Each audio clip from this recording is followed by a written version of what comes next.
Boa noite, meu irmão, boa noite, minha irmã. São 19 horas e 4 minutos desta quarta-feira, dia 21 de outubro de 2020. E o nosso estudo desta noite tem por base o Evangelho de Mateus, capítulo 16, verso de 13 a 20. Eu leio esse texto, depois da leitura farei uma oração. Indo Jesus para as bandas de Cesareia de Filipe, perguntou a seus discípulos: Quem diz o povo ser o Filho do Homem? E eles responderam: Uns dizem João Batista, outros Elias, e outros Jeremias ou algum dos profetas. Mas vós, continuou ele, quem dizeis que eu sou? Respondendo Simão Pedro, disse: Tu és o Cristo, o Filho do Deus vivo. Então Jesus lhe afirmou: Bem-aventurado és, Simão Barjonas, porque não foi carne e sangue que te revelaram, mas meu Pai que está nos céus. Também eu te digo que tu és Pedro, e sobre esta pedra edificarei a minha igreja, e as portas do inferno não prevalecerão contra ela. Dar-te-ei as chaves do reino dos céus.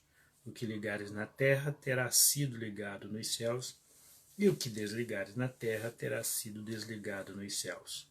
Então, advertiu os discípulos de que a ninguém dissessem ser ele o Cristo.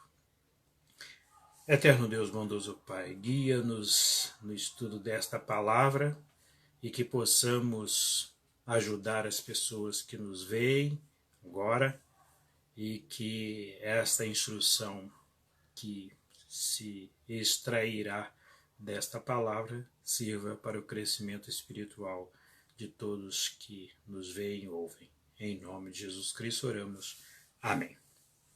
Meu prezado irmão, minha querida irmã, meu querido que nos assiste ao vivo e outros que agora assistem pelo YouTube, eu quero mencionar aqui nesse texto algumas coisas curiosas relativas a Jesus.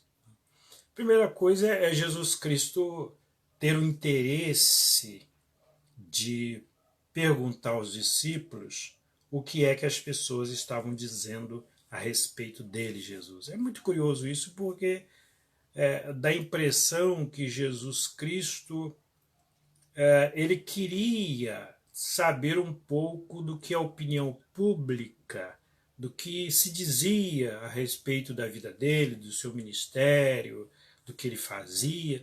Isso é interessante porque nos leva a pensar que nós não estamos sozinhos no mundo e que nós temos sim interesse em saber o que as pessoas dizem a nosso respeito.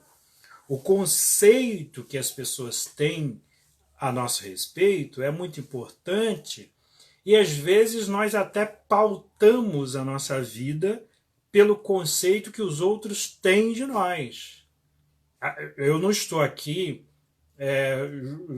levantando juízo se isso é certo ou se é errado, mas a verdade é que às vezes pautamos o nosso trilhar, o nosso caminhar a partir do conceito que as pessoas têm de nós. E o que isso significa? Significa que nós nos preocupamos com essa fala de fora, esse conceito que as pessoas emitem de nós. Por que agora, neste momento, há várias pessoas conectadas no Facebook? No seu caso, você está conectado para assistir a uma live, mas você poderia estar neste momento lendo os comentários que alguém faz de uma postagem sua, ou você mesmo lendo alguma coisa de alguém, ou comentando alguma coisa de alguém. Nós temos, sim, interesse em saber o que as pessoas pensam a nosso respeito. Jesus Cristo demonstrou esse interesse quando ele perguntou aos seus discípulos: o que é que as pessoas estão dizendo ao meu respeito? Essa era uma pergunta com uma finalidade que nós vamos ver daqui a pouquinho, e que fazia a resposta a essa pergunta era fundamental para a implementação do reino de Deus, para dar forma à igreja que o próprio Jesus Cristo veio dela ser fundador, veio ser a pedra principal. Tudo isso já já nós vamos ver nesse texto. Então, essa pergunta não é uma pergunta sem razão. O que é que as pessoas dizem a meu respeito? E você vai observar, eu vou reler aqui o texto, você vai observar que todas as respostas dadas eram incorretas, à exceção do momento em que ele se dirige diretamente aos discípulos e pergunta: e vocês, o que é que vocês dizem a meu respeito? Só os discípulos deram a resposta correta a Jesus. Os demais, aqueles que emitiram opinião sobre quem era Jesus, todos eles responderam erradamente. Quer conferir? Então, olha só. E eles responderam. Os discípulos estão respondendo a Jesus a pergunta que Jesus Cristo fez do que as pessoas diziam a seu respeito. E no verso 14 está dito assim: uns dizem João Batista. João Batista, primo de Jesus, ou as respectivas mães eram primas, eles tinham parentesco. Jesus Cristo era 6 meses mais novo do que João Batista. João Batista, nesta época, que tinha sido decapitado. Então, se Jesus Cristo é João Batista, Jesus Cristo seria uma reencarnação de João Batista? Seria isso que as pessoas queriam dizer? Estão dizendo que o Senhor é João Batista. Então, João Batista morreu, né? Tinha sido decapitado, ressuscitou e agora veio na forma de Jesus. Será que era isso mesmo? Outros respondem assim: Elias, o Senhor é Elias. O Senhor é Elias? Elias lá do Antigo Testamento.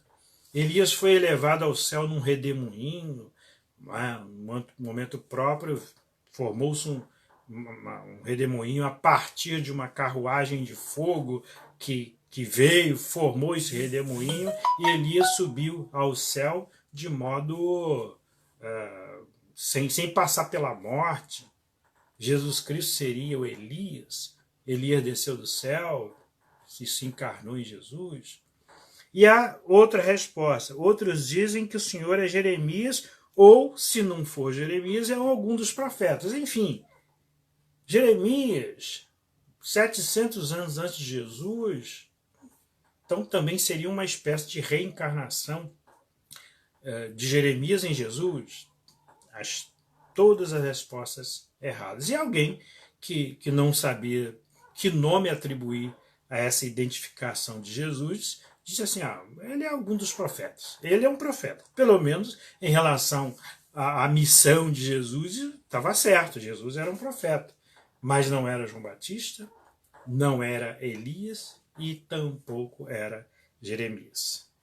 Então Jesus Cristo dirige a pergunta aos discípulos: e vós, quem dizeis que eu sou? Presta atenção na resposta dada pelo discípulo Pedro. Ele disse assim: tu és o Cristo, o Filho do Deus vivo. Presta atenção nessa resposta, porque ela tem uma importância muito grande na organização da igreja de Cristo. Na organização da igreja. Tem uma importância muito grande também na definição de quem entra para a igreja, de quem é admitido na igreja. Quem é admitido na igreja precisa dizer que tu és o Cristo, o Filho do Deus vivo. Todos que creem assim, todos que entendem assim, podem entrar na igreja. É uma condição visível para se admitir alguém na igreja, alguém dizer que Jesus é o Cristo, o Filho do Deus vivo. Essa conexão do Cristo com o Deus Pai, na relação de pai e filho, é fundamental para que alguém, confessando isso, publicando a sua fé, dessa forma, seja admitido na igreja visível. Mas também uma demonstração de que o seu nome já foi inscrito ou escrito no livro da vida. E Jesus Cristo, ao ouvir essa resposta de Pedro, Jesus o parabeniza. Muito bem! Essa expressão que ele usou, bem-aventurado és, Simão Bar-Jonas. A palavra bem-aventurado quer dizer feliz, muito feliz. Tu és bem-sucedido naquilo que dizes. Bem-aventurado és, Simão Bar-Jonas. E aí há um hebraísmo aqui, porque em hebraico a palavra Bar significa filho.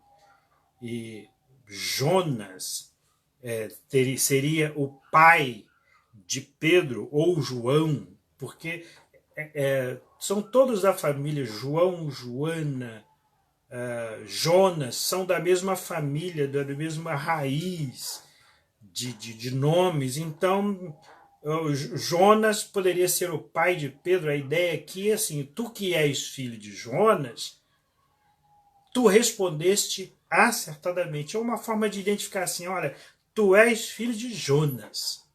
A tua identidade, a tua filiação, e esta resposta vem do filho de Jonas. Tu dizes que eu sou o Cristo, o Filho do Deus vivo. Muito bem, parabéns. E eu te parabenizo, Pedro, porque não foram carne nem sangue que te revelaram. Isso não foi dito a você por um ser humano. Isso não foi dito a você por gente de carne e osso, como se diria na forma popular.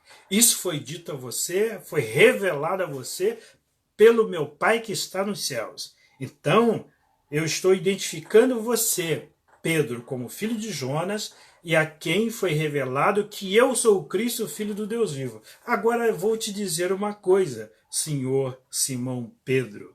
Assim como tu és Pedro, eu te digo que sobre esta pedra edificarei a minha igreja, e as portas do inferno não prevalecerão contra ela. Esse texto aqui, ele tem uma certa controvérsia que passou para a história. Né? Quem é a pedra? A pedra é Pedro ou a pedra é Cristo? E aí nós poderíamos responder isso aí com uma simples análise da língua portuguesa. Na língua portuguesa, quando eu me refiro a algo que está perto de mim como falante, eu uso o pronome demonstrativo este, esta, isto. Quando eu estou usando ou quero me referir a algo que está perto do ouvinte, eu coloco os dois S's. Isso, essa, ou esse. Então, pela análise simples do texto, eu já poderia perceber que Cristo está falando dele próprio. Sobre esta pedra, edificarei a minha igreja.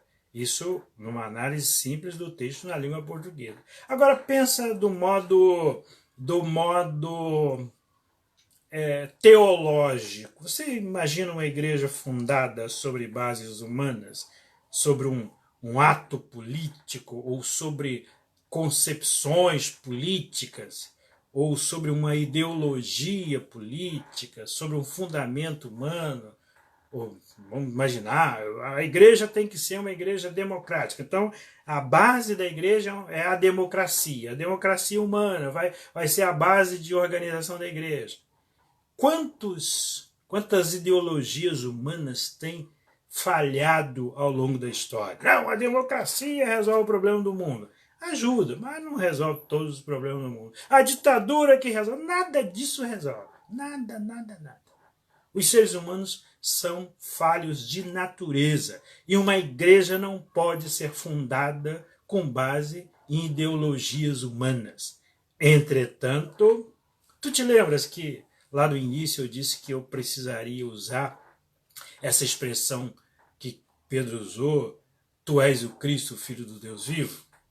Porque a igreja é um organismo divino/humano, ou divina/humana. Ela é ao mesmo tempo divina e ao mesmo tempo humana. O que é divino? Toda a estrutura base da igreja. Cristo, é como se Cristo colocasse a igreja sobre os ombros dele e a conduzisse para o fim que Deus predestinou para a igreja, que é a habitação celestial. A igreja que está na terra para expandir o evangelho, e o destino final dela é na presença de Cristo no reino dos céus. Mas essa igreja tem uma base, tem uma cooperação humana. Qual é a cooperação humana? Quando Pedro diz assim, tu és o Cristo, o Filho do Deus vivo, Jesus Cristo identifica ali que já havia em Pedro uma afirmação, um tipo de fé, eu chamaria de fé salvadora, que admitiria Pedro como membro daquela igreja que Cristo estava a fundar. Porque Pedro, quando ele diz assim, tu és o Cristo, Filho do Deus vivo, e recebe os parabéns de Cristo, ele interrompe aquelas sequências de respostas erradas que foram dadas, dizendo que Jesus Cristo era João Batista, dizendo que Jesus Cristo era Elias, dizendo que Jesus Cristo era Jeremias ou um dos profetas. Pedro diz assim, tu és o Cristo, o Filho do Deus vivo. Oh, que legal, Pedro, tu disseste que eu sou o Cristo, filho do Deus vivo, então agora nós temos uma casadinha aqui que nós podemos formar a igreja. Com essa tua afirmação, ou seja, todos que entrarem na igreja têm que ter esse tipo de fé, e ela será fundada sobre esta pedra que sou eu. Eu sou a pedra que sustenta a igreja. E eu vou te dizer uma coisa, Pedro, as portas do inferno não prevalecerão contra ela. A igreja tem como finalidade sair pelo mundo e resgatando do inferno as pessoas que estão a caminho dele. E de que maneira a igreja vai fazer isso? Aí é o próximo ponto desse texto. Olha o que Cristo diz no verso 19. Diz o texto, dar-te-ei as chaves do reino dos céus. O que ligares na terra terá sido ligado nos céus, e o que desligares na terra terá sido desligado nos céus. Eu quero apresentar aqui para você esse livro. O autor dele é Alan Richardson. E o título dele é Introdução à Teologia do Novo Testamento. Esse livro, ele fala aqui nas páginas 314, 315 e vai até o iniciozinho da página 316, sobre o poder das chaves. Poder das chaves. E essa referência que Cristo faz aqui, às chaves, ele está se referindo aos rabinos, aqueles que tinham como finalidade a interpretação do texto sagrado e clarear esse texto sagrado, esclarecer esse texto sagrado para os que sequer tinham acesso ao texto e dizer o modo como Deus admitia no seu reino as pessoas. Só que isso passava, obviamente, pela própria interpretação dos rabinos. Você há de convir comigo o seguinte, né? Quando você lê um texto para uma pessoa, a pessoa, vamos imaginar uma pessoa que não teve acesso ao conhecimento, às letras, não sabe ler, essa pessoa confia na sua interpretação do texto, não é verdade? Ela confia naquilo que você está lendo. Se você lê uma outra coisa completamente diferente, ela está olhando para as letras ali, só que ela não sabe identificá-las. Então os rabinos tinham este papel de abrir, descortinar os horizontes espirituais para as pessoas.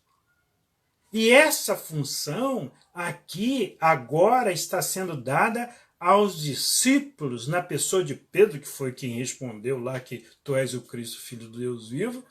Então agora essa função é dada aos discípulos para eles revelarem, abrirem, descortinarem os horizontes espirituais para as pessoas. Isto aí é como abrir a porta para alguém entrar em determinado lugar. Dar-te-ei as chaves. Tu terás nas mãos as chaves do reino dos céus. Tu irás pregar o evangelho, tu irás falar das coisas do reino de Deus para as pessoas, e as pessoas que crerem nisto que tu disseres, elas entrarão no reino de Deus como tu acabas de entrar, porque tu confessaste a Cristo como o Cristo, Filho do Deus vivo, Pedro. Tu tens, portanto, agora passa a você esta possibilidade de você ser instrumento da salvação das pessoas, o instrumento para que as pessoas entrem no reino dos céus.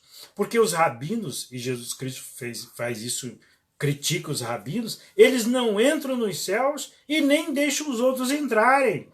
Eles fecham as portas do reino dos céus, eles não anunciam o reino dos céus para as pessoas. E eles não entram e nem deixam entrarem os outros. Mas você vai ser diferente. Dar-te-ei as chaves do reino dos céus. O que ligares na terra terá sido ligado nos céus. E o que desligares na terra terá sido desligado nos céus. Agora, eu volto aqui a uma análise do ponto de vista da língua portuguesa. Da língua portuguesa. A expressão, a chamada locução verbal terá sido. Locução verbal, por que existe na língua portuguesa essa expressão locução verbal? Porque você usa dois verbos para dar o efeito de um. Terá sido é a mesma coisa que foi. É a mesma coisa, é o mesmo efeito. Terá sido, foi.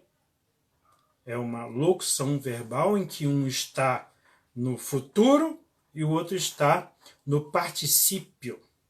Terá sido. Né? Então, agora, você tem condições, Jesus Cristo dizendo a Pedro, de ligar as coisas da terra com o céu. Só que terá sido lá. E aí tu fazes aqui. Por que é importante entender isso? Para não entender, para não dar a ideia de que a igreja faz e os céus assinam. A ideia é o contrário. Deus faz e a igreja assina, e a igreja confirma. Deixa eu me fazer entender. Quando uma pessoa é convertida, você acha que o nome dela é inscrito primeiro no livro da vida ou acontece primeiro no livro de atas do conselho, no livro de registro de membros do conselho? Vamos tomar por base a igreja de que eu sou pastor, a igreja presbiteriana de Madureira. Os convertidos em Madureira, o nome deles passam, quando eles são admitidos à membresia da igreja, os nomes deles passam a figurar num hall de membros comungantes. Quando o secretário do conselho faz isso, é que eles são salvos? Você sabe que não. A salvação deles aconteceu no exato momento em que eles disseram, de que eles creram em Jesus como Salvador. O momento que eles dizem que creram, que é a chamada profissão de fé, não é um momento que a salvação está acontecendo. É um momento em que eles estão professando que creram. E eles podem fazer essa profissão de fé tempos depois. Quantas pessoas creem num determinado momento e só vão professar a fé, só vão confessar isso muito tempo depois? O próprio caso de Pedro. O conceito que Pedro tinha de Jesus Cristo não surgiu naquela hora. Esse conceito já existia, agora que ele professou a fé, agora que ele disse assim, tu és o Cristo, o Filho do Deus vivo.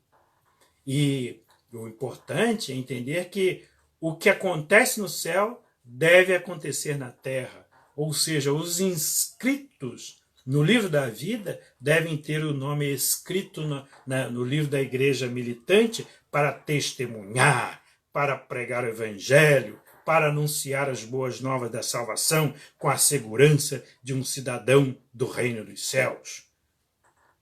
Qual a sua naturalidade? No meu caso, eu sou capixaba, né, de nascimento e carioca de residência. Mas vamos imaginar uma pessoa, vamos fazer essa qualificação, esse adjetivo pátrio, né, em relação ao lugar onde nasceu, essa coisa toda, vamos imaginar isso em relação ao reino dos céus. Qual a tua natureza? Tu és natural da onde? Eu sou natural do reino dos céus, eu sou celestial, a minha natureza é o reino dos céus. Eu existo para ir para o céu. Então, meu nome é inscrito primeiro no livro da vida celestial. Depois, o meu nome é inscrito no livro da igreja local, a cuja igreja eu faça, da qual igreja eu faça parte e eu seja membro. Então, é importante se compreender isso, que o que ligares na terra terá sido, já foi ligado nos céus. E o que desligares na terra terá sido. Da mesma forma, se algum membro for desarrolado da igreja visível, é importante pensar se ele foi desarrolado do reino dos céus. Como a gente não tem essa certeza, o ideal seria até que a gente não desarrolasse ninguém, para não ficar em desconformidade ou um desacordo com o céu. Mas, na verdade, isso aí não faz muita diferença em relação ao final da história, não. Eu posso desarrolar um membro quantas vezes desarrolar, que se o nome dele estiver escrito no livro da vida, esse nome jamais de lá sairá, porque ele foi escrito com o sangue do próprio Cristo que morreu na cruz por ele. E ele, confessando isso, ele está salvo. Agora, note bem, eu coloquei aí no texto, tanto do WhatsApp, no meu status, quanto no story do Facebook, um terceiro momento que eu comentaria desse texto é o seguinte: Jesus Cristo proibiu os discípulos que eles dissessem ser ele o Cristo. Onde está essa fala? Está no último verso, que é o verso 20. Então advertiu os discípulos de que a ninguém dissessem ser ele o Cristo. E você começa... Aí talvez, se você já tinha dirimido as dúvidas, surge uma outra. A dúvida seria a seguinte: ora, se Cristo disse que é necessário expandir o Evangelho, pregar o Evangelho, porque através do Evangelho você abre as portas dos céus para as pessoas, como entender que Jesus Cristo proibisse os discípulos de pregarem no nome dele? Neste momento, parece não fazer muito sentido. Cristo diz assim: olha, falem em meu nome, pregam o Evangelho. Mas aqui ele diz assim: não digam a ninguém que eu sou o Cristo. Você sabe por que Jesus Cristo fez isso? Porque a obra dele não estava completa. Jesus Cristo veio para... Ele nasceu, viveu e morreu e ressuscitou. Esses momentos todos do ministério de Jesus, eles precisavam ser cumpridos. Nesse momento que Jesus Cristo fala com os discípulos, ele ainda não morreu e, obviamente, ainda não ressuscitou. Então ele diz assim: não falem de mim agora. Se vocês falarem de mim agora para as pessoas, vocês falarão de uma forma incompleta. Vocês falarão de um Cristo que eu já curei muita gente, então vocês vão me chamar de curandeiro. Eu ressuscitei pessoas, vocês vão me chamar aí de alguém que ressuscita pessoas. Eu já ajudei muito, já aconselhei, enfim, vocês me darão um nome, vocês me darão um rótulo que não é o completo. Aquele que veio, viveu, morreu e ressuscitou. O evangelho completo é o evangelho que fala do Cristo que veio, viveu, morreu e ressuscitou. Se você não falar todo esse processo pelo qual o processo passou Jesus, você estará falando de um evangelho incompleto. O evangelho de Cristo é um evangelho da vida de Jesus na terra, todos os milagres que ele realizou, da morte vicária, a morte dele no lugar da nossa, e da ressurreição também. Se você não falar todo esse processo, você não terá falado de um evangelho completo. Por isso que Jesus Cristo falou assim: olha, não falem a ninguém, não contem a ninguém que eu sou o Cristo. Porque quando eles souberem, terão que saber de modo completo, amplo. Então, eu quero dizer a você, meu caro ouvinte, meu querido que me vê e me assiste nesta hora, esse texto é um dos mais intrigantes da literatura do Evangelho de Mateus e do Novo Testamento, porque ele suscita muitas dúvidas. Há quem pense que a pedra é Pedro. Não, existe uma confissão em Pedro. Essa confissão de que Jesus é o Cristo vem ao encontro de ser Cristo a pedra. Pedro tem as chaves, como todo crente tem, de anunciar o Evangelho, anunciar a salvação em Cristo. Porque Cristo é que precisa ser anunciado. E quem faz isso é como quem pode abrir ou fechar as portas para outrem, diferenciando dos rabinos, dos escribas e fariseus que não entravam nos céus, ou no reino dos céus, e nem permitiam que outros entrassem. E quanto a anunciar o Evangelho, devemos fazê-lo de modo completo, falando do Evangelho que tem a vida de Jesus conosco, do Evangelho que tem a morte de Jesus, morte substitutiva, a dele no lugar da nossa, e um Evangelho que fale da ressurreição também. Deus o abençoe, Deus o guarde, Deus o sustente. Na próxima semana, cá estaremos novamente, permitindo Deus. Agora, chegou aquele momento que eu vou dar aqueles acenos para quem está conosco neste momento. Alô, Adriana Bruno. Deus abençoe, Adriana, Deus te guarde. Luiz Castelo, Deus te abençoe, Luiz Castelo. Fabiana Ramos, Fabiana, Deus te guarde, Fabiana. Rosana Rodrigues, tudo bem por aí, Rosana? Marcelo e as crianças, que já não são muito crianças, tudo bem por aí? Eduardo Lopes, oi Eduardo, Deus te abençoe e guarde. Débora Menezes, Deus te abençoe, Débora Menezes. Manuel Correia Nadim, Deus te abençoe, Manuel. Já observei que toda semana você tem estado conosco aqui. Oi, Daniel Mendes, mais uma vez conosco. Deus guarde a sua vida e guarde seu coração. Na próxima semana, cá estaremos de novo, permitindo Deus. A gente se vê.